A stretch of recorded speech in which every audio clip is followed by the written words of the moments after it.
My name is Christian. I'm from Emergency Response Plumbers.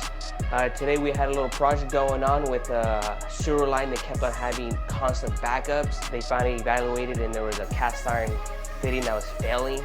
So today what we did, we of course contained this pharmacy because this is a pet hospital. So we got to keep the debris very minimal. What we were doing, we located the sewer line, then we jackhammered, broke all the concrete. Once we demoed, we excavated to the cast iron pipe.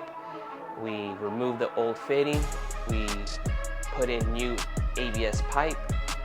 And once we tested it and everything worked out fine, there was no leaks. So we backfilled, tampered really well. And then once we got done with all the tampering and all the dirt back into the hole, we put a rough patch concrete.